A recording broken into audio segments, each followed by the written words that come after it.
Since the so-called Negro community has shot the white man by resisting all efforts to divide us, I think that you and I should continue to shock him by staying and working together in unity. Despite religious, political, economic, or educational or social differences, let us remember that we are not brutalized because we're Baptists. We're not brutalized because we're Methodists. We're not brutalized because we're Muslims. We're not brutalized because we're Catholic. We're brutalized because we are black people in America. It's a backstory on what you guys are about to see right now. It's going to be an organic conversation, but we curated a topic for you guys, and it's called "Who Taught You to Hate Yourself?" And I got my guy on here, man. If TikTok had like a family lineage, right? You could say you got your cousins over here, you got your mama over here, you got your daddy over here.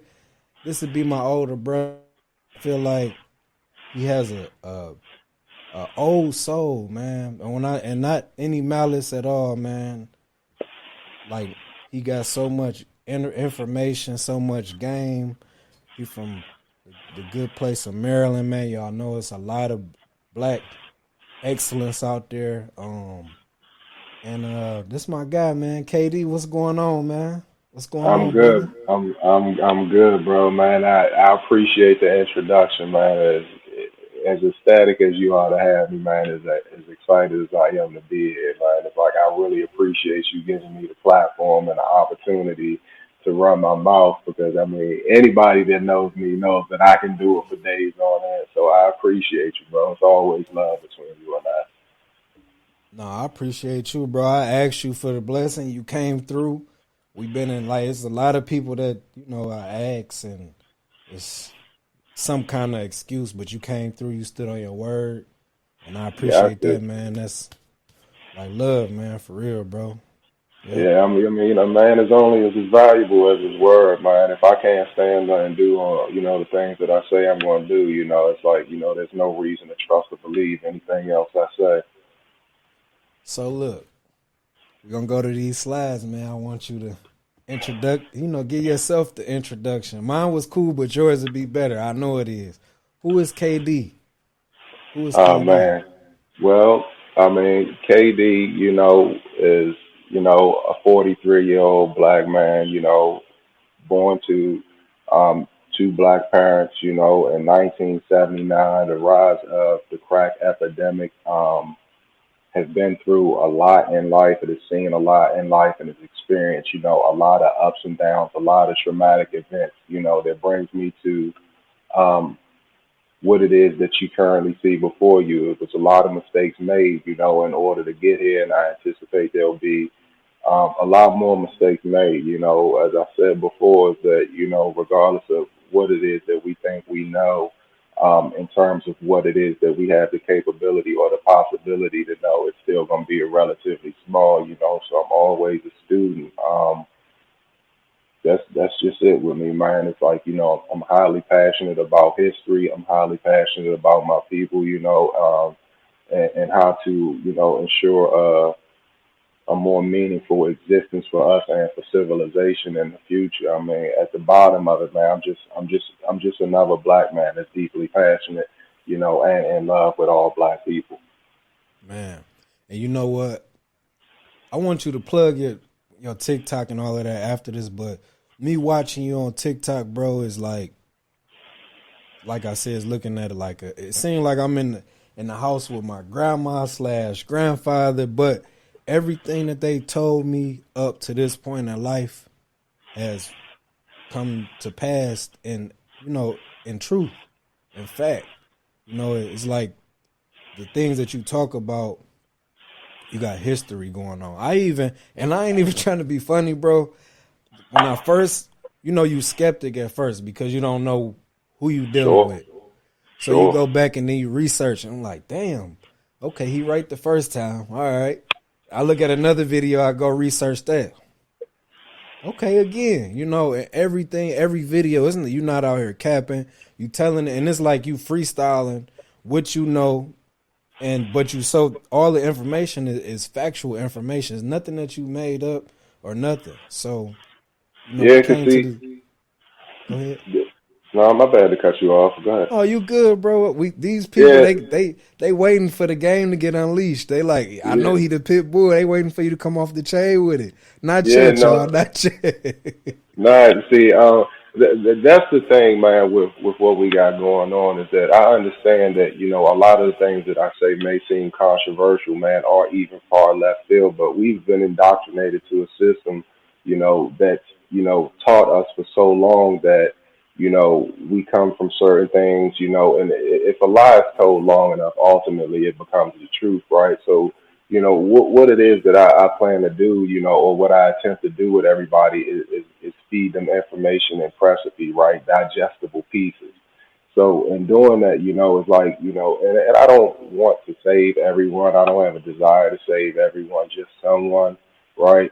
And in doing that, it's like my purest intent is to spark a level of curiosity in people to do exactly what it is that you did when you heard me initially. It's because I don't want anybody to take my word for it. It's like what we lack in our community today is the availability to see past what makes us feel good and ultimately find what the real truth is. So when I spark that curiosity in anybody, the intent isn't for you to believe me, but to go research for yourself and finding it and studying and in researching, we've realized that we start to create new pathways and start to exercise neuro receptors that start to become the building blocks of what creative thinking really is. And that's just what it is with me. It's like I don't necessarily believe that at the end of the day we need a leader, but we need to be shown the way. And if, I've been shown, a level of information that's helped me along my path, it's my obligation and my honor to show everybody else because at the end of the day,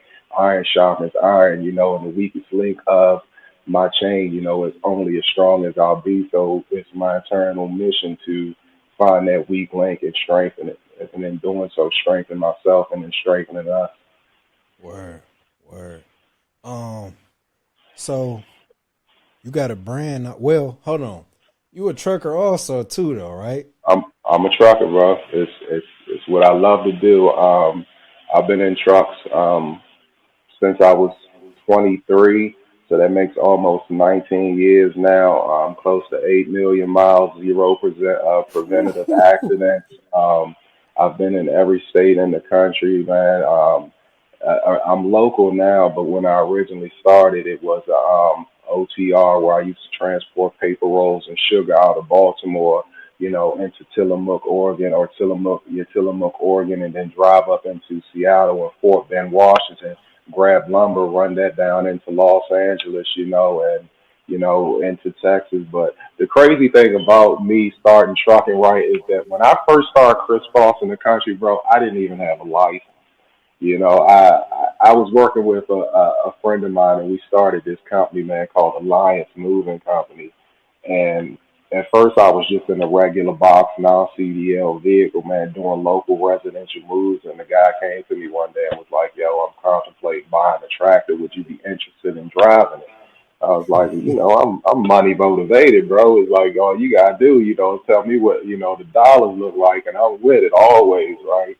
And Word. he was like, "Bet," So like a week later, we went out to like Baltimore used truck center, man, and I got a 1994 international Pro. Was it an Eagle? It was like an Eagle Pro Sleeper with an M14 Cummins engine in it, man. And I absolutely love that truck, man. It's a 78-inch sleeper, but for the first like 3 weeks, it was like I didn't even have a learner. I was pretty much just driving around the city in this truck, until I learned the gear patterns. And I called him and told him that I had it. So I went up, took my learners. Another 2 weeks after that, he told me that the trailer was ready down in Murfreesboro, Tennessee, and it was a brand new 53-foot Kentucky trailer, with the basketball Mm. floor.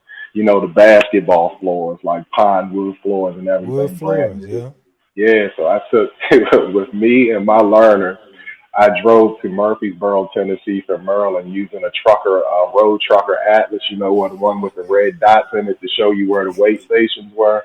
And Yeah. like I used that, and as soon as I seen a weigh station about to come up, because I was on learners and a legal driver, I would jump off onto the business route. You know what I'm saying? Backside that chicken coop, man, and then jump back on the highway until I got to my destination. And I did that for like 3 to 4 months, right, before I finally, decided that it was time for me to get a real license, and went into Allstate Driving Center or whatever, Allstate Driving Career Center or whatever, to get my actual hard license. And I spent 2 days in the class, and a guy named Griff, passed me out of the class on the third day because he said that I had already acquired so much Experience. experience that Yeah. there was no reason for me to actually, sit in the class and waste time. So they pretty much gave me a license out the door and was like, go ahead on about your way. But yeah, it's like I've been in California and in Oregon, like all across the country without an actual driver's license with learning duck and weigh stations. But that's where all my experience comes from, man. Being on some of those hairpin turns out in, Lavelle Overpass, Wyoming, and running into a snow on a 6% upgrade, losing traction and backsliding down a hill. But at the end of the day, man, trucking is something that it pretty much saved my life. And it's like I won't lie, I was a guy that didn't have many options coming from where I was coming, impoverished community.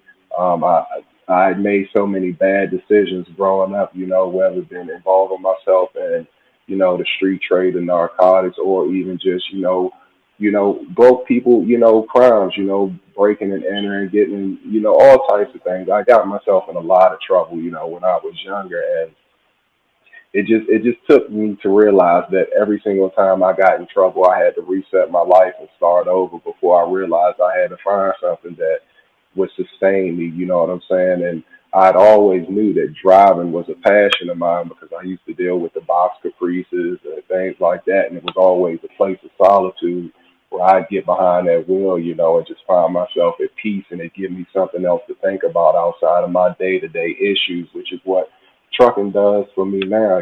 Being a single dad, it's like I'm constantly overburdened with something, right? But when I get in that truck, making sure that I'm being safe, what's going on a quarter mile ahead of me, what's going on the sides of me, what's going on with my clearance, those things tend to divert my focus away from my own problems and into, the safety aspects of that truck. So I find myself more relaxed behind the wheel of a truck than I do sitting in a lazy boy.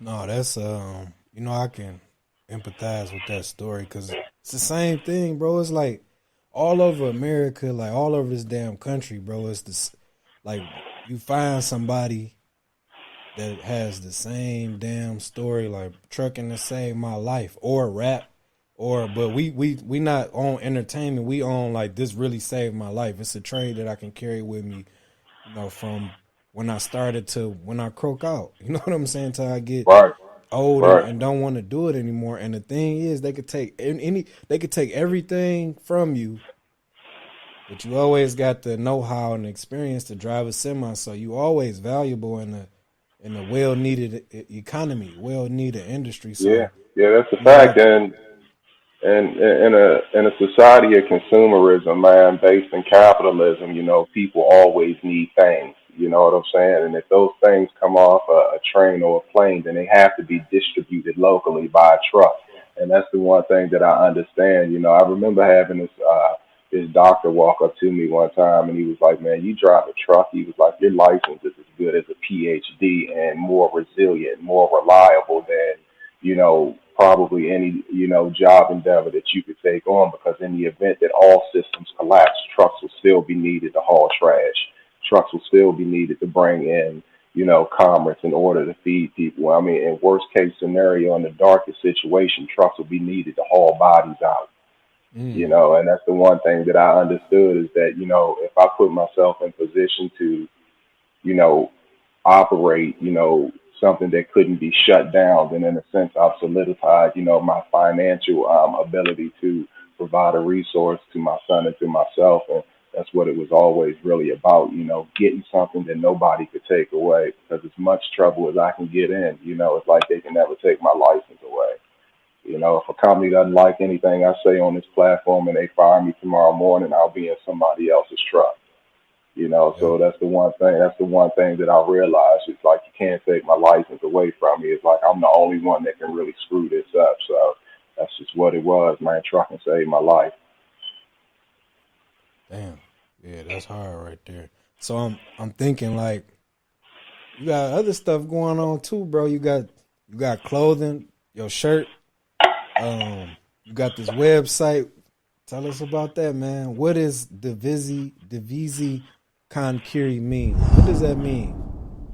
All right, divisi concari means divide and conquer, right? And it gets given to everybody, in a Haitian Creole dialect because we like to pay homage to the insurrection or the revolt when Haiti won its independence in 1804, taking on one of the strongest militaries of the world at that time. So we pay homage to Haiti, by using their language and naming our company Divide and Conquer, which the VZ Contrary means. We realized, as I said before, that, a lot of the influencer culture, that we produce, we don't really sit on the heads of, and we don't gain the capital resources from, the fashions that we put out into the world. And that was just our entire drive, man, to kind of keep some of the funds that are spent on high end quality clothing in our own neighborhoods in order to empower ourselves, which is why, like, if I work in a sweatshirt that says DKFC, which is the Divisi Concari Fight Club. And what we recognize is that, you know, say like Nike, for instance, they had a fight club. But what we also recognize is that in order for it to be a fight, you've got to have some type of competition. Other than that, you're just bullying people, which is why we came up with our own midsummer to the fight club and saying that, listen, if you're going to charge people $200, $300 for, this tech suit, well, look at this, because I'm producing the same exact thing, but at a higher quality. We use an 80/20 cotton blend or whatever, but we charge half the price of it. And this is something that we decided to do for the community because we recognize again that the amount of money that was being sent out of our community to empower, other enterprises that at the end of the day really didn't do anything for our neighborhoods when, we were crying outside of giving us, feel good commercials and things like that was something that had to be addressed. And because I'm such, an addict of a lot of the master teachers and of history, it was said that, people that are dependent on other people to clothe, shelter, or feed them would always be subservient to their people. And that's why we took on the mission of being able to put, our people in clothing, high quality clothing at a cost that wouldn't drain their pockets and send them out into the streets doing things to jeopardize their safety. So, we tell everybody, it's like, if you're cold and you need, something to put on your back, there's no reason to buy something like that when I could cut the cost for you. You can put this on your back, and in turn, this money will still be circulated around your neighborhood in order to help out one of your sisters or one of your brothers. Because a lot of the things that we produce, or specifically me, I do have a partner, and he's my blood cousin and my best friend, and a lot of the things that you see people wearing aren't even things that they buy. It's things that, people reach out and was like, yo, man, I really like that. But, my funds is this and that. And I'm just like, yo, what's your address? We've had, That's right. a couple educators, in the States reach out to us in times of crisis. Like, they were building a school, in Ghana in 2020, but their funds were so depleted they couldn't get the uniforms for the students and things like that. So out of our own pocket, we went ahead and produced 500, uniforms for boys and girls, some dresses, some pants, and all with polo shirts. And we stuffed them in a backpack, that just had our company logo on it and said, from the VZ with love. And we sent it over there free of charge, and when, the Texas power grid went down, out of our own pockets, we helped feed 3 or 4 different single moms, and I had kind of found them on social media where they were crying about, not having the resources, how people were attempting to exploit them sexually, in order to get, food for grandchildren and things like that. And it was just like, yo, what's your cash app? And that's the whole thing. It's like, if we are building industries, we've got to remove ourselves from the idea of being solely independent and individual and, the advancement of us. And that's the ultimate motive for us, man, is to be an avenue in order to empower everybody, which is why I said earlier that as much as I'd love to see you in one of my jackets or a t-shirt, I prefer to see you in one of my corner office making a meaningful living for yourself and contributing to this company. That way we can expand and kind of push these people out of our culture. Word. Damn. Yeah, that's deep, man. I ain't hear that. I don't think you told me that story with the sending the uniforms over to Ghana, man. That's one place. I don't, because what we do is like it's like acts of humanitarianism. It shouldn't be used to propel, your social media platform to stardom or to gain likes or anything like that. It's like I don't want any sympathy for the things that it is that I do, and I think. Anytime you try to highlight things that you're doing positive, you know what I'm saying, it's for your own individualistic beliefs. And at the end of the day, the things that I do for people, they make me feel good. So I cherish it and I hold on to it without sharing it and embarrassing anybody else. But I mean, it's quite a few things I do, man. Since the start of the Flint water crisis, every month there's a deduction that comes out of my personal savings account, that buys a half truckload of water. Goes to the AME Baptist Church up there and it's distributed. And I've never said anything about it because it's not important enough for me to mention what it is that I do for us, for people to like me. It's like, if you do, you do. If you don't, I'm fine with that also.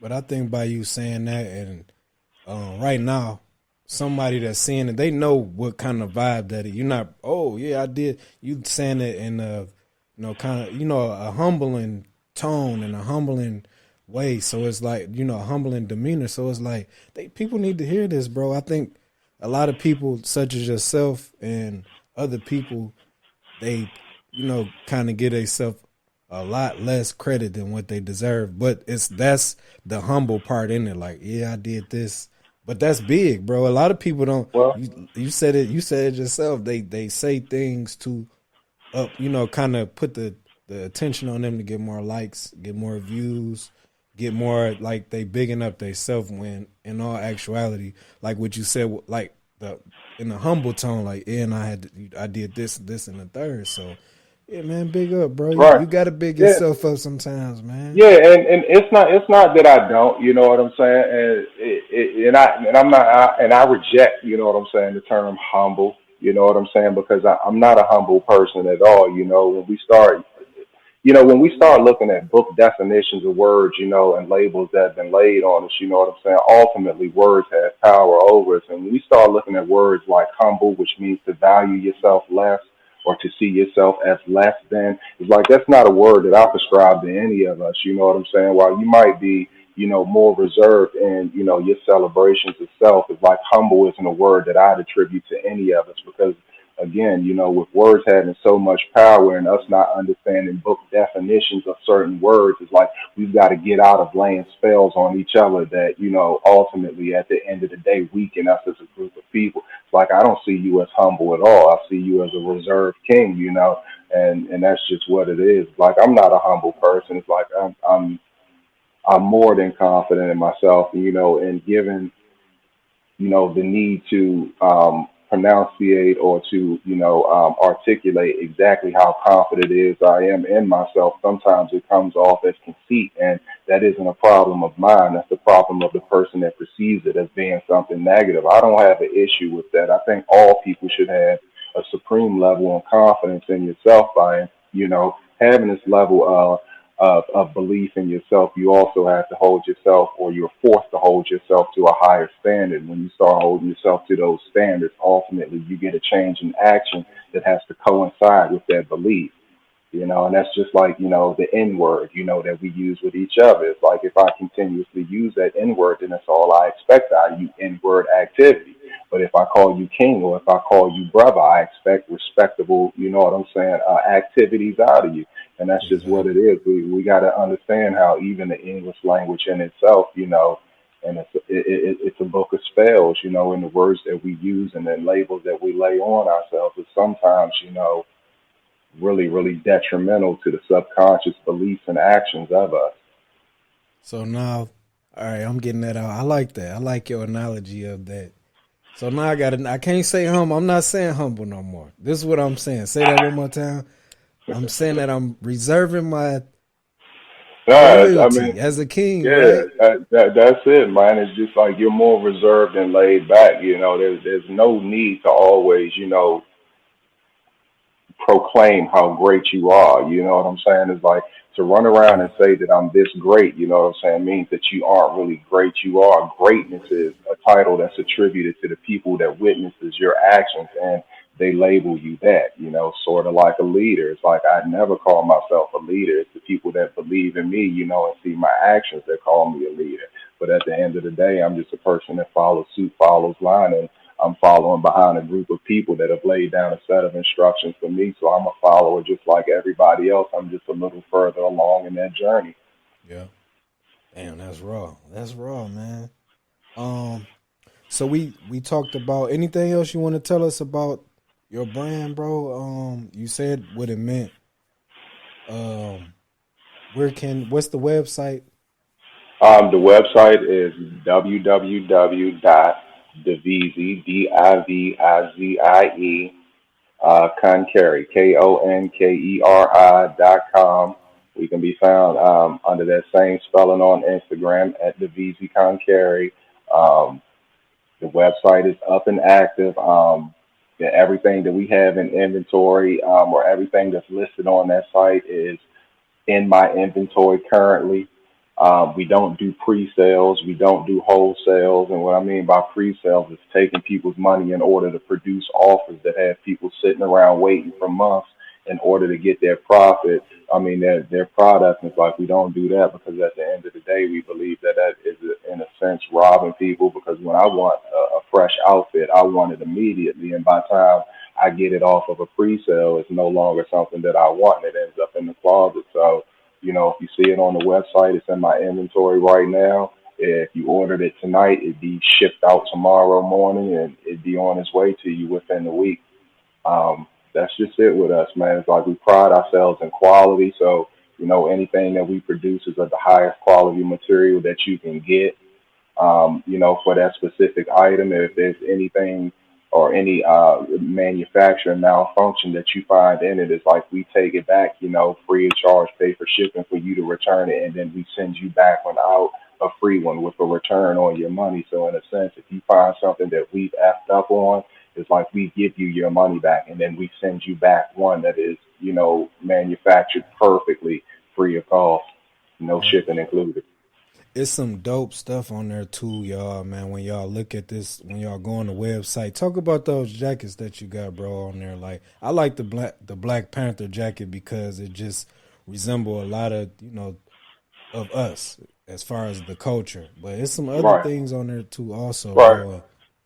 Right. Well, the Black Panther jacket, man, is more so of a jacket of inclusion and a unity called jacket, man. I think anytime you see that Panther Power logo on the back of it, you automatically know what it is, and you attribute it to the struggles of, Black people in the late 50s through the 60s and 70s, all the way up until now. And, it gives you something to hold on to be really prideful about. It's a 100% calf leather sleeve, a calf wool body, full embroidered patch, and it's an heirloom jacket, man. That I believe that the cost, you know what I'm saying, it's bananas because when you find a jacket that quality without any patchwork on it at all in an American manufacturing company, it could cost you anywhere from $400 to $500. But we kept it, to just that $200 or whatever, and that's just what it is with all of our clothes. And we've also got, a full wool body varsity Tuskegee jacket with Tuskegee red tails, military spec insignia on the back. We've got their bomb runs down the sleeve and a couple of their other jet insignias on the right sleeve with a full silk satin lining in red that offsets the blue, and it's a dope It's jacket, hard. man. It's a dope jacket. I've had some actual Tuskegee. airmen or, actually come up to me and told me how much they love the jacket. I've actually given one to the son of a Tuskegee fighter and said when his dad seen it, he almost cried because it was so Authentic. spot on. Yeah, it was so spot on and authentic that it just brought back so many memories for him that he was like he just couldn't believe the level of quality and the level of detail that was put in the jacket. And then that's just what it is. We've got also like a three-quarter length field Parker, which is basically a field military jacket. All of our things are kind of situated around sports or military, but the DZ Contrary field Parker has that same Tuskegee insignia on the back with, a couple other logos that you'll find on it. The Red Tails, and then you'll find the Flying Hornets on there, the 369th Tank Division insignia is on there, and it's basically just a full-time military jacket that also has like a silk paisley lining, in like a burnt orange or goldish color, and it's just a real dope jacket. It's really fashionable, and it transcends trends. It's like we don't really get into any of those gangster teddy bears on T-shirts or anything like that. It's just like we just make really, really adult clothing. Really historically accurate clothing and clothing that, regardless if you put it on in 1950 or if you put it on in the year 2075, it'll still have relevance and it'll still fit into a specific style. It'll still have a meaning behind it. So that's just what it is with us. It's like we just try to transcend time with the things that we produce. Yeah, it's some definitely some dope items on there, man. I'm definitely gonna get that Black Panther. I want that Black Panther jacket, but I want that Tuskegee Airman.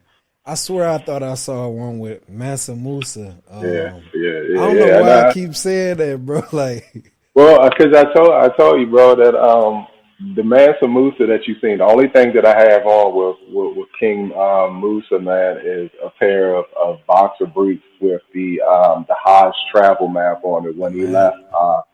Yeah, when he left Mali and traveled to Mecca, and I mean, I think most of us know the story now about the holy Hajj that he made, en route to Mecca when he gave out so much gold that he actually devalued, gold, through the whole European and North African continent, so much so that on his way back from Mecca and Medina, he had to get a loan from the Prince of Europe in order to keep his 50,000 man convoy alive until he made it back to Mali.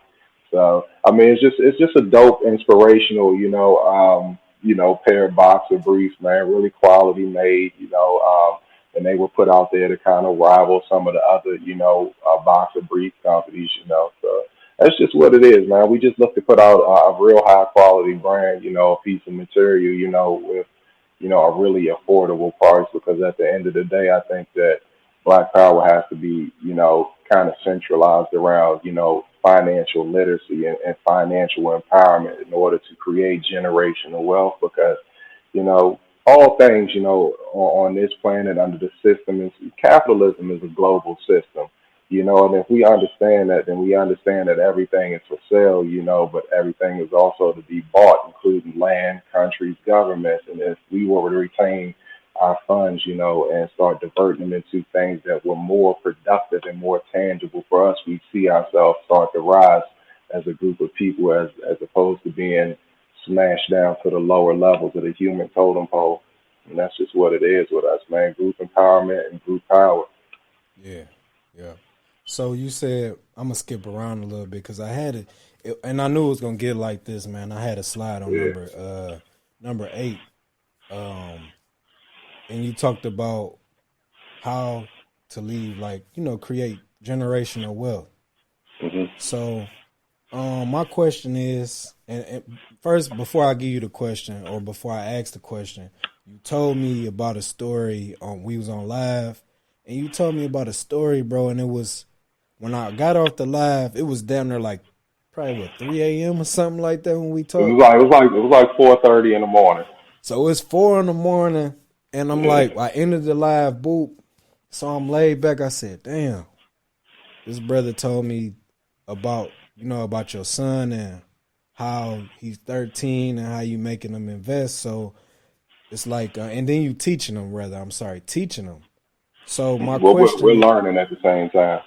yep, learning, and like teaching them or stuff that we supposed to do as parents that we never really talk about. Everybody sit around and congregate about, where the majority, the best clothes, the best movie, taking the kids to Walt Disney World.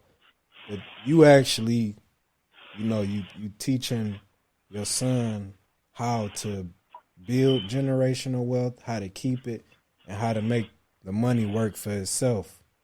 Right. Give us a little bit of that story, bro, so people can kind of get like, these are the conversations that we need to be having with our kids, man. Not the damn TikTok twerk, none of that crazy stuff. TikTok viral, YouTube viral, none of that, man. Y'all need to listen to this man when he tell y'all this story, man, and just kind of grasp the idea of how to kind of work your way into showing your kids how to invest, or just getting them into investing. All right. Well, what was said that night was pretty much this: is that us as Black people, we have to start seeing our money and our dollars as not the end game, but yet another tool, to empower ourselves. And every dollar that you make should be seen as an employee that you send back out into the world to start working for you in order to free up time for you. So if I save, or if I trade an hour of my life, for $35, and that $35 should be able to create a situation for me that I never have to spend another hour of my life to make that same $35. Because at the end of the day, if I go and spend 2 hours of my life behind the wheel of a truck and make $50, and then I take that $50 and go buy a polo T-shirt, what I've effectively done is traded 2 hours of my life for a shirt.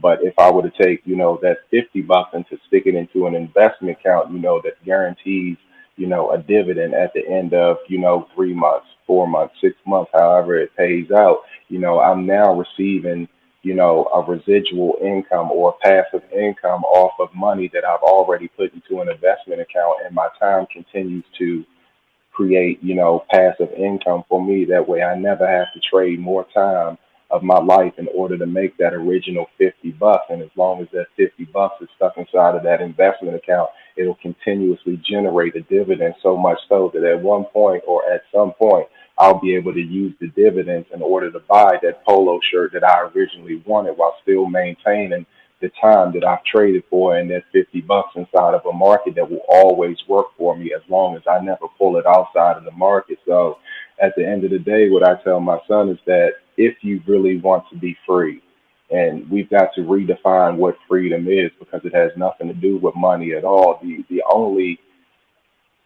unsustainable or unreclaimable resource on this planet is time.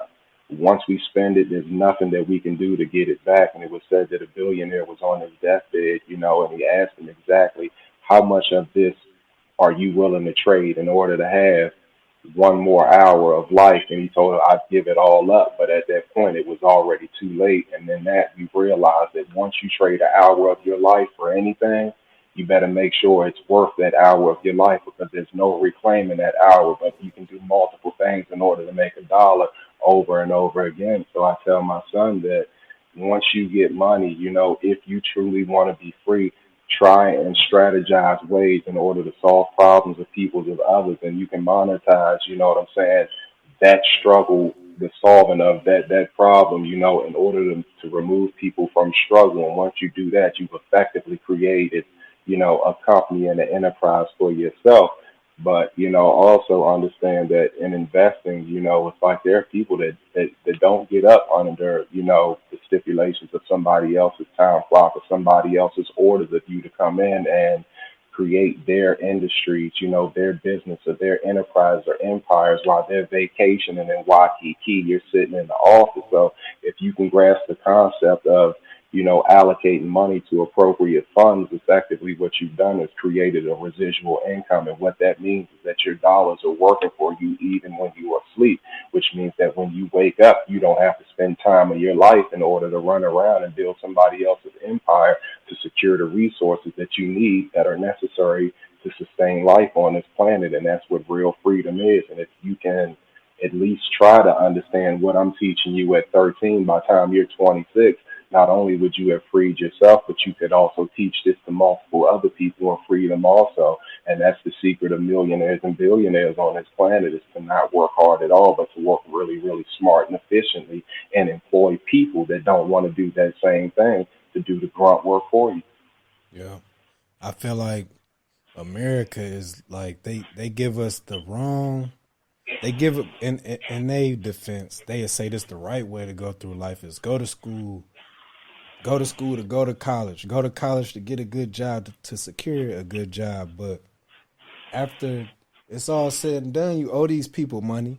You know what I'm saying? Hmm. Now you working for them for the rest of your life. Damn near, you're not even paying off the interest. With some of these degrees, it's Right. like some of these people go to school to secure a degree to work for somebody just to pay that interest off on the loan that they got for school. Man, is not right. But what you said is perfect, bro. It's the perfect way. Right. You need to be teaching yourself some life skills before you go to high school, or while you in high school, I'm sorry.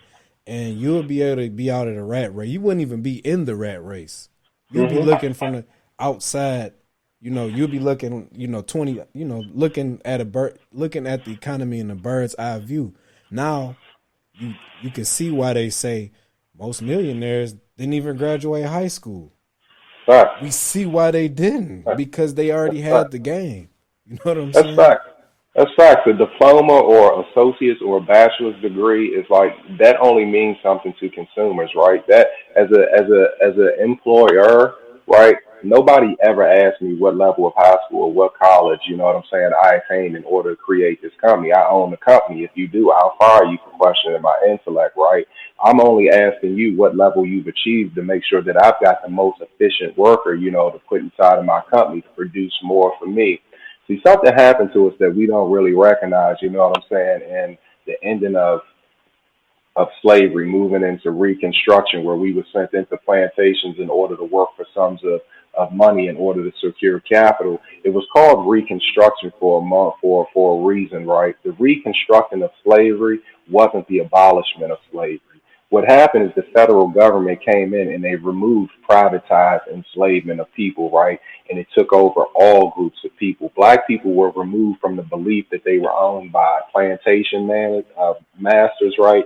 And the borders of the plantation was expanded nationwide, in a sense. You see what I'm saying? So during slavery, certain things were allocated to, the imprisoned person: healthcare, clothing, food, shelter.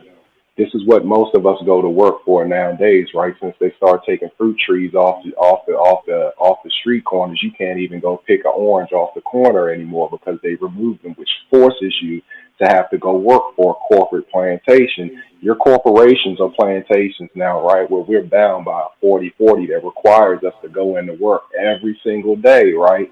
And spend portions of our time and portions of our life to secure money in order to secure the resources. At the end of the week, I'm given a paycheck. That paycheck pays for the same things that they gave us during slavery: food, shelter, clothing, health care. There might be a little bit left over, but there was a little bit left over for the slave also that allowed them to go out and decompose, you know what I'm saying, alcohol, tobacco. This was available to the slave, during Reconstruction also, where they would go away and drink away the stresses of the weekend and prepare themselves to go back to that corporate plantation in the following week.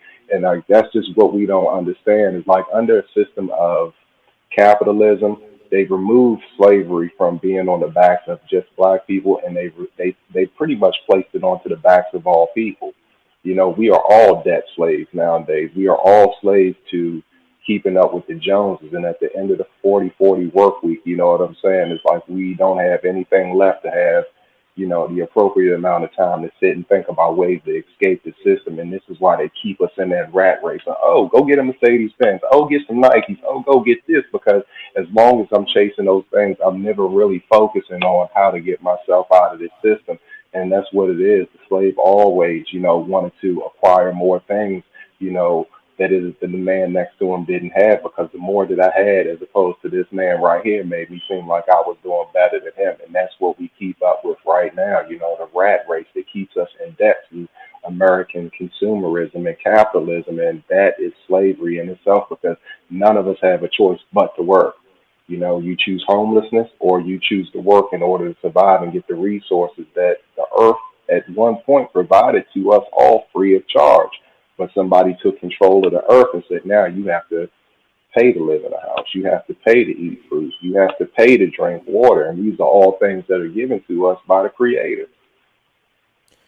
So it was That's just it was reconstructed. That's all. That's all it was. You know what I'm saying? It's like none of us escaped the plantation. They just expanded the borders and said, now you have freedom of movement, provided you have this movement sheet or this passport that allows you to port in different people's passages in order to exchange, you know, or trade resources, you know, or in the form of currency to that government or to that plantation. You know what I'm saying? You can't leave the American plantation without having a passport. And in doing so, now I know that you're going over there and you're going to spend some of this hard-earned American money with some of the, you know, on that European resort or that British resort that's in Jamaica or whatever it is. And that's just all it is. A passport is nothing more than a slave freedom paper that allows you a provision to leave your plantation for a lot of amount of time. In the event you're doing something that you're not supposed to be doing as a slave, you'll be locked up and you'll be extradited back to your plantation. And you know what's crazy, bro? The stipulations that they have on you not being able to get your passport is child support. Yeah. You owe the government some money, a big You're amount an of unruly money. slave, right? Yeah.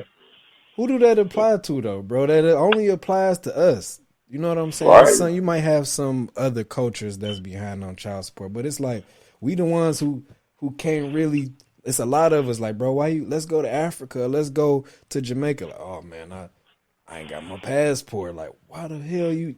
Why you ain't got your passport? Barely got his license. You know what I'm saying? Well, I mean, once you understand one thing is that even if we wanted to leave America, it'd be a fight, right? Because as much as we believe that the white people of the American country don't like us, more specifically, you know, the capitalists, you know, liberals and things like that, you've also got to understand that since the time of 1916, when many of us believe that slavery started in this country, they've always been connected to us by the hip. You see, our culture produces, you know, an uncountable amount of income. If we understand that our annual GDP, right, is right around $1.6 trillion every year, which means that's the money that we spend, then we also got to understand that the amount of money that we produce in our culture alone has to be hundreds of trillions, right? Because we're only going to get paid a percentage of what we actually make. And we know this from running brokerage loads as an owner operator or what I get paid as an hourly income as an employee. While they might pay me $40 an hour, right? I understand that each hour that I work for them, I'm generating upwards of $400 to $500. So if we use like a 10% rule, you know, on what I'm given versus what I make, and we look at our $1.6 trillion GDP or our available spending for the 44 million of us inside of this country, we understand that we have to be generating at least $100 trillion for, you know, or for capitalist America. And it's like, it's not really hard to see when you realize that our music, you know, our clothing, our language, you know, our fashion, it's all like, it basically influences cultures worldwide. We've seen this with the entire Wu-Tang movement, how they radicalized, you know, the children of the Asian continent, you know, in the 90s, where all of them had Wu-Tang, right? You can see it, you know, by the cuisine that we use, and now Asian fried chicken or Asian barbecue chicken is the thing, but they didn't realize that, you know, Asian people didn't know how to fry chicken until the Vietnam War, when we went over there and Soul Brother Number 5 started frying up chicken and taught them how to fry chicken, right? Our music and our culture, you know, influences and moves cultures. The problem with us is that as soon as it has a value attached to it, we sell it off to people that are no longer inside of the culture and give other people ownership of the things that we produce. And in doing so, that's how we start evaporating money outside of our communities and leave ourselves in a more dilapidated position. Like, if we produce more, we should keep more, but we continuously trade it away to people that see the value in it. Because we produce it, you know, we don't see the value in it. And that's sort of like a chef who stands over the stove all day, you know, kind of cooking great meals. But at the end of the day, when he dishes those meals up, he's not really hungry because he's been taking bits and pieces of it all goddamn day. So he'll dish it out, and regardless of how great it is, his appetite for it's kind of been lost. And this is what happens to us. It's like we've taken for granted what we produce, right? Because we don't understand the intrinsic value of it. So we trade it away for, a small portion of what it's actually worth. And in doing so, we continuously weaken ourselves. At some point, we've kind of got to stop pointing the finger at others, because what we recognize is that as long as I'm doing that to somebody else, I'm also pointing back at myself, 3 times the amount. And it's like we have to be accountable for the situations that we are in just as much as we point the fingers at people for what has happened to us in the past. If we know what happened in the past and we've learned from that past, at some point we've got to start to rectify the situation and the psychology that keeps us rat racing and hamster wheeling, into these, because we're not forced to be in this position by anyone anymore. We're choosing it for ourselves. Yeah, I agree. I think music too. The music that's out here now. Back then, it's talking about getting some money, getting some money, probably messing with some females. So now you got a generation full of entrepreneurs and babies. Now they talking about drill music. Now we got the highest crime rates in Chicago, the highest crime rates in Philly, highest crime rates in Baltimore. Why? It's because like what you said, the music influences the culture. And Sure. when do we And we don't understand that because we don't own the money. Is like, eh, the one thing about us is that if our numbers become too great on this power by sheer numerical force alone, we become a dominant, and everybody else tends to get bullied out of the way, where there'd be no real way to limit our vote, if you will, right? Because 13% of a population, is not that great a number. But when we start to look at the amount of us that have died, through, self-inflicted homicides or, through abortions or whatever, our population is supposed to be double or triple what it is now, right? But if we understand that global depopulation and keeping the people called or in check, numerical limits their force, we understand why, outside cultures will say, hey, I'm not going to sponsor, or I'm not going to promote or market, a conscious rapper about Common talking about love, because love creates babies, right? More babies that y'all produce, it becomes a threat to my global numbers, because we aren't producing babies naturally, right? And the way that y'all produce babies, there has to be systems put in place that prevent that. And through music, we get an influence that says that I'm going to slide on my op, or I'm going to slide on some nigga. And that's the problem with even using the word nigga in itself, because as long as I view you as that, and the definitions of it meaning ignorant and low value and low worth, you know what I'm saying, to take your life means absolutely nothing to me. But I also understand that under a system, again, of capitalism, a man dead that produces nothing is more valuable to this system dead than he is alive, right? Because now, your police are getting overtime hours, your forensics teams are getting overtime hours, your media outlets are getting overtime hours by perpetuating the narrative and having reporters on the street constantly and habitually to continuously report this.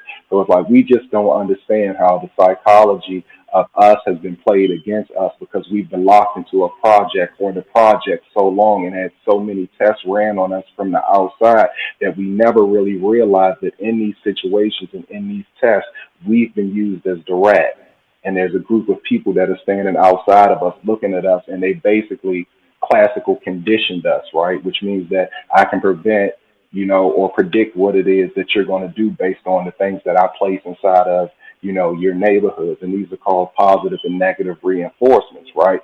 See, there was a Russian scientist, I believe, in 1953 named Kisovy Pavlov. I might have screwed up the first name, but the last name is accurate, Pavlov, where he recognized that what he was trying to do is to get a dog to salivate, right, to start slobbering. And what he did was he would offer this dog a piece of meat, right, and ring a bell, right? And while offering this dog a piece of meat and ring a bell, he recognized that once the dog started slobbering, he would give him the meat, right? But eventually, if you took away the positive aspect of that reward and just started ringing the bell, the dog would associate that sound with the meat and automatically start salivating, right? Then that's called classical conditioning. So we recognize in our community that for the most part, all studies in science are done to understand people, not necessarily the animals, right? And this is what happens in our culture. If I start to associate money and wealth and drilling or sliding on somebody, you know what I'm saying, with the securement of this resource that we believe we need, fiat money or whatever, and we attribute that with sliding and drinking lean, right? Then that becomes the positive and negative aspect of classical condition. But now that I have these two things in your face or whatever, if I remove the reward of money, you know what I'm saying, all I really got to do is give you the drug, you know what I'm saying, and give you the lean that comes along with it, and you're still going to carry out the same action, which means the destruction of another one. And this is just how it works on us. The psychology and the way that we move has been studied, for so long that everything we do is like they know. And it's like until we understand these things, there's absolutely no way to correct it. Like Neely Fuller Jr. says it, that until you understand racism in its very, very root, everything that you think you know will confuse you. And that's what we have going on, a lot of confusion and a lot of the people perpetuating, self-destruction in order to maintain, our own domination. That just brought some, because when you think about what you just said, it's more than right, because you got people that's like, okay, say us as truck drivers, like you say, you went around over the road. I go around over the road, but I found something in going over the road is all of this stuff that's going on in these urban areas, bro. It's not by coincidence. I go to your neighborhood. I go to your neighborhood. I'm pretty sure it's like my neighborhood. You go out to LA, and the one thing that we have the upper hand in is we can vibe with each other. Like you said, they watching us from the outside of the box. So me and you are talking from the outside of the box. So we can get like-minded people, and this is what they scared of, the people that's outside of the box looking in. They scared of me and you getting together because their mission was to divide and conquer, which they do with the music and all of that. But if we looking outside of the box, and I'm saying, look, bro, let's do this podcast right quick, and we're going to put it in front of 1,000, 2,000 people. We might catch about 2 or 3 of them. They might get on our type of time. They don't want that. This is what social media has brought together, man, and I'm glad that it's people like you that has a voice, and I'm glad it's people like other, you got 19 Keys, you got Wall Street Trapper, you got EYL, all them guys over there, they doing their thing, bro, and it's like, if we keep doing this snowball effect, That's exactly what it is, bro. Because see, power is infectious. It's addictive, because and I say this all the time, right? And I think I may have said it to you that to be an addict isn't, necessarily a characteristic of individuals. Like an addict, to be addicted to anything is human nature, because we understand the chemical release in the brain that keeps people going back to these dope, right? So anything that you can find that has that chemical release, that forces that chemical release in your brain, ultimately has the capacity to be your new addiction, right? When it's a negative addiction, you know what I'm saying? Or when it's negative or detrimental to you, they call it addiction. When it's positive and constructive and it builds, they call it a passion. But at the end of the day, it's the very same thing, because it creates that same chemical release inside of your brain that makes you feel really, really good, right? A businessman is absolutely an addict, especially a high level, high earning, very, very successful one. Closing that contract is like hitting dope. For sure. You know what I'm saying? Makes him feel great. This is why he jumps on his desk and yes, that's a dope hit, right? Yeah. But we don't understand. We don't understand where the origins of the word dope comes from. It's dopamine. This is the feel-good hormone or chemical inside of your brain. You know what I'm saying? They just shorten the word up and make it sound like it's really, really bad and attribute it to a negative thing. But what it is the feel-good pleasure center, the chemical situation in our brain. Anything that I do that, makes me feel great, causes this chemical release in my brain, and I can become addicted to it. And this is how we start to combat some of the systems, in our neighborhood that have driven us to start doing negative things to, get this release. It's like you have to find a more positive addiction for people. For me, it was history. You know what I'm saying? Well, like I say, reading and history gives you wings, right? When you start reading and you just imagine yourself in Timbuktu, or you imagine yourself in Persia, and you start to envision these things. It gives me a real chemical release that I get high off, which is why I know the things that I know, because I kept running back for more. I Right. kept running back, chasing that dragon, you hear me? And that's just why it is that I know some of the things that I know now, because as much as I know that made me feel good, I want to know some more to make me Some feel more. better. Yeah. You Yeah. know what I'm saying? I'm an information junkie. It's no different than the person that's out there that found a more negative way to get that, that release. But at the end of the day, all humans have the capacity to be addicts. You know what I'm saying? What is it you're gonna use to do that? Is it gonna be negative or positive? Sometimes it takes us some searching and some exploratory investigation in order to find a positive outlet or a positive endeavor that finds it. But it's out there for all of us. And once you find something positive that creates that passionate, characteristic in yourself, stick to it, because you have the capacity to be great at it. So with that being said, we are naturally 80s babies, right? Do you Hmm. think we are a product of that era? And why do you think that? Like, because you got some, you got the good and then you got the bad, but you have to make that transition. I want you to explain it though, because you get down into the details and the fact of, you know. Yeah, well, the original question, right, as it was posed, is like, as 80s and 90s babies in the Reagan era, are there any pros and are there any cons? And I can tell you there are very, very few pros. So I'll address the pros further of Reagan era and the war on drugs, which we know is really the war on black people. The only thing after all of, my investigation that I could find to be positive about, the war on drugs and the crack epidemic laid on us by the CIA, is one, the use or the indirect usage of crack cocaine in all of our families, in a sense, merged us as a family and act like a polymer, to where every weekend when our moms, uncles, aunts got paid, they were all grouped up together in that bedroom, so all the kids of that generation knew each other. And as soon as one person started to get clean, we realized that they were no longer around, and that family member or that cousin that we used to hang out with was no longer around. So in a sense, the crack epidemic kind of act like a merger or a polymer that kind of glued us together as families, right? We also understand that the resiliency that it fostered into the minds of people who didn't have resources in order to eat. In a sense, it made us famine proof. It Mm, made us absolute undestructible warriors, right? You can't fear me out of the grocery store not having anything, because there's been, weeks where I've been in my house and there's been nothing in the counters, but I've seen my mom make an entire meal out of oatmeal and out of toast and out of syrup, where I survived the next day, right? So we're an incredibly resilient group of people because of these things that were laid on our neighborhood, right?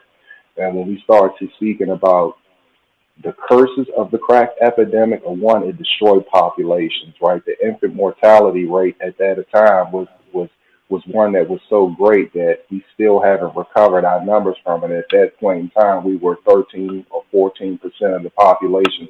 Today, we're still that. But we also understand that with that infant mortality rate, what came from that, or what caused that was a poor food, you know what I'm saying, or unnutritious food or eating habits, right? Because we couldn't have, or we didn't have access to, the more expensive foods, because wealth was being depleted from our neighborhoods, right? If I'm spending, this amount of money on a resource that at the end of the day is transporting money out of my neighborhood, then I have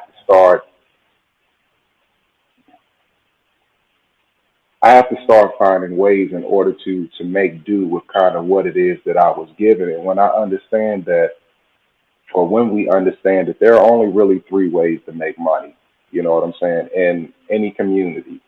You either work for it, you get government subsidies, or you commit crime, right? Because we weren't really working right because of this epidemic, right? It had us all pretty much lethargic, lazy. It created more encounters with the police. So we were felons. We were recent crime and habitual crime offenders. So we couldn't get a job, right? Which totally removed us from the workforce, which means now that we had to beg for it from the government. Well, the government's only got so many allotted amount of funds, right, to siphon into any particular neighborhood, right? And once these funds runs out, right, now all I have left to do is crime, right, which creates mass incarceration for a group of people. But inside of a project or a box this big where I put in so many people and then removed all the resources of it, jobs and government subsidies, what I've done is put these people in close competition with each other, which brings on the rise of so-called black on black crime, right? Yeah. Because one thing is totally, you can't alienate yourself from the very first law of nature, right, which is self-preservation, first of self and then of group, right? A species will take care of its entire group, right, in the absence of individual strife or trauma, right? But because we've been placed in this world with limited resources that says that as a dad, I have to take care of my son. Now I see you as my enemy, right? Which brings on a whole nother problem. If we're creating or if we're warring, you know what I'm saying, or in competition for a limited amount of resources, your son's stomach doesn't understand growth, neither does mine. And as my ultimate responsibility on a genetic level is to pass my species on to the future, I can't remove myself from that inclination to go to war, even if I have to sustain my genetic legacy. So now you're not just my competition, you are also my enemy because in securing your legacy for the future, you're denying the existence of mine, right? And this is what they always knew. That's that whole crab in the barrel trophy that we run away and say, well, this is a crab in the barrel complex. Black people will never do this and do that, but the original and natural habitat of a crab is in a barrel. So who placed us in this box and who's allowing this to happen? And this is why I also tell black people, it's like you got to start your argument for reparations backwards in a chronological event of things that times happen because people have a tendency to use time as a removal, you know what I'm saying, as a minimizer of guilt, you know. The further you get away from slavery, the less it'll have an impact on people and they start pointing at you, right? But what happened more recently through declassified documents of the CIA was the fact that they actually brought all the guns not all the guns out of America, right? And they were actually trading with the Nicaraguan cartel in order to survive that war down there because Russia at one point in time was actually trying to take over Nicaragua, which was a national security threat. And they recognized that if Russia actually took over Nicaragua, it would put Russian ballistics in close capacity of goddamn American soils, and they could start launching ICBs right from Nicaragua and knock California off the goddamn coast. So the CIA started sending guns down there. And what happened is they were trading for cocaine, which is why they were sending them all up to Chicago. And when we start looking at the logistics of Chicago, we understand one thing about Chicago's highway system is that off of 59 or 89 or whatever it is, it branches out to every other city of the goddamn country. And this is how 98% of all of the cocaine that was ever brought into the American continent was brought in by CIA. And you can pull this up in their web base, you know, of declassified documents, you know. And this is why we got to start saying that indirectly, every single black person in the American continent or even worldwide was affected by crack cocaine. And because it was systematic and because it was specifically done by the American government, this is a cause for reparations because you destroyed an entire community of people in doing so, right? And this is why we have to start our argument for, you know, restoration payments or restorative payments backwards, because the more relevant it is, the more I can prove it, the more painful it is, and the more impact that it has on culture. Now, 50 years from now that we're understanding financial and group economics, if we're allowed to pull ourselves out of that hole, and make no mistake, you and I are the generation after the epidemic that was supposed to wipe us out and do to us what slavery could. Right, but now we're getting this under, which was, you know, he was talking about divide and conquer and all of these things, and that was in the 60s. 20 years later, we got the crack epidemic. Then 30, 40 years later, we got this social media thing. And like you said, what it's done is it made us resilient, the chosen ones, right? Like, because you still have people that they don't understand the message. They don't know what's going on. They're using social media for entertainment purposes. But you and I know what's going on as far as we can use this platform to empower our people. So, and that's what we doing, man. We doing that, and it feels good to be able to sit down, and we don't know each other from a can of paint, but our struggles make us, it make us connected as brothers. You know what I'm saying? As brothers. So it's like you said, instead of saying, "What's up, my nigga?" No, we ain't doing that. Peace, God. It gives you power. Peace, King. Peace, brother. How you doing, brother? So they can see us. Yep. And it feels powerful when you say that to another black person, because they like, "Oh, what's up, bro?" He gonna smile at you. You know what I'm saying? Or it gives the other person power, man, and you can see it. So I feel like we on the right path, man. We on the right path for real, man. We on the right path. Yeah. As far as the questions, we've been running through them, bro, for real. Organically though, for real. We got like hour and 11 minutes in. My guy over here, he looked like he doesn't know. I want to do a part 2, bro. Like for real, like we getting wrapped in. He gotta go. I know I gotta take my dad to the airport so he can go back to Detroit. And but yeah, anything else you want to cover, bro, before we click off?